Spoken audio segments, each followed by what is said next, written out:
नमस्कार, आर्यावर्त चैनल में आपका स्वागत है। प्रधानमंत्री नरेंद्र मोदी ने बीकानेर में एक कार्यक्रम में पाकिस्तान को सीधी चेतावनी दी। मोदी का दिमाग ठंडा है, लेकिन खून गर्म है। मोदी ने कहा, मोदी के शरीर में लहू नहीं, गरम सिंदूर बहता है। मोदी का बयान ध्यान से सुनिए। अब तक मोदी ने कभी भी अपना जिक्र करके किसी को चेतावनी नहीं दी है, चाहे वह देश की विपक्षी पार्टियां हों या पाकिस्तान जैसा दुश्मन। चेतावनी देते हुए मोदी ने देश या जनता, भारतीय जनता पार्टी या देश या सेना का जिक्र किया है। हालांकि इस बार ये पहली बार था जब मोदी ने अपने बारे में बात की। मोदी का दिमाग ठंडा है, लेकिन खून गर्म है। इसका अर्थ क्या है? ऐसी चेतावनी देकर मोदी वास्तव में क्या कहना चाह रहे हैं? नेपोलियन ने कहा कि यदि आपका शत्रु आत्महत्या करने या मारे जाने की तैयारी कर रहा है तो हस्तक्षेप न करें। तो आप उसके खिलाफ जीतना चाहते हैं, अर्थात यदि आप शत्रु को समाप्त करना चाहते हैं और शत्रु भी वही कार्य कर रहा है तो उसे ऐसा करने देना आपके ही हित में है, क्योंकि आप बिना अधिक प्रयास के भी युद्ध जीत सकते थे। यही इसमें शिक्षा है। लेकिन यदि आत्महत्या करने वाला व्यक्ति आपका दुश्मन नहीं है तो उसे रोकने या ऐसा करने से रोकने में कोई बुराई नहीं है।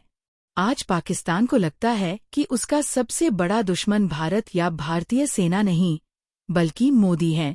पाकिस्तान के राष्ट्रपति, प्रधानमंत्री और सैन्य अधिकारी ही नहीं, बल्कि आतंकवादी नेता भी मोदी के आतंक में हैं। मोदी के नाम से वो आम पाकिस्तानियों में भी आतंक फैला रहे हैं। जब कोई देश आतंक पैदा करने के लिए काम कर रहा हो तो उस देश को आतंक को खत्म करना होगा। आतंक फैलाने वाला देश जब खुद आतंक के साए में आता है तो वह आतंक फैलाना बंद कर देता है। आज पाकिस्तान मोदी नाम के आतंक के साए में है।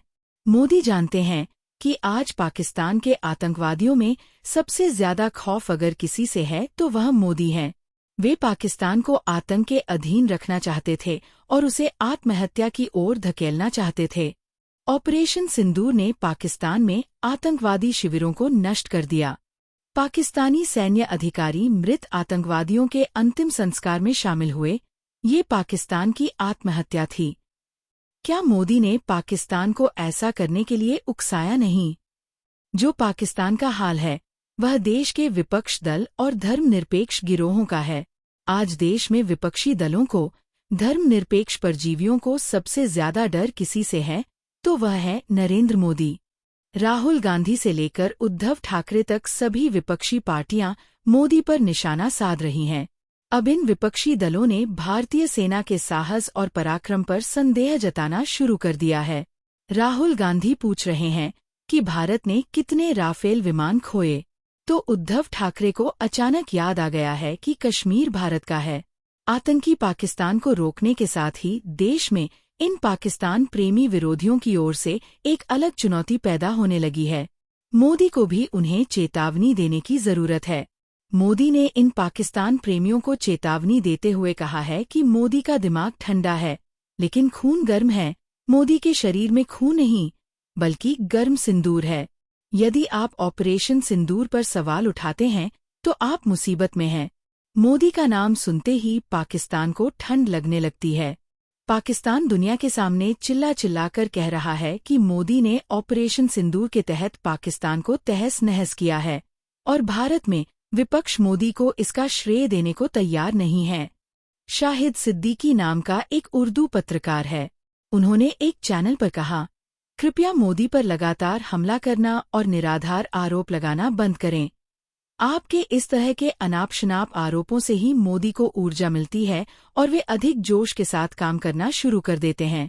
इसलिए कृपया मोदी की आलोचना करना बंद करें। कम से कम मोदी का नाम लेना तो बंद करो। आज जबकि देश में विपक्ष मोदी के नाम पर बम बरसा रहा है, मोदी उससे दोगुनी मेहनत कर रहे हैं। वे जानते हैं कि विपक्ष और धर्मनिरपेक्षतावादी लोग ऐसे बयान देने पर उन पर टूट पड़ेंगे और मोदी यही चाहते हैं। मोदी को बहुत ऊर्जा की जरूरत है और अगर देश का विपक्ष आतंकवाद को नष्ट करने के लिए वह ऊर्जा देने को तैयार है तो देश की जनता को भी खुश होना चाहिए। दोस्तों, अगर आपको ये वीडियो पसंद आए तो प्लीज लाइक करें, सब्सक्राइब करें और सब्सक्राइब करते समय घंटी का बटन जरूर दबाएं। धन्यवाद।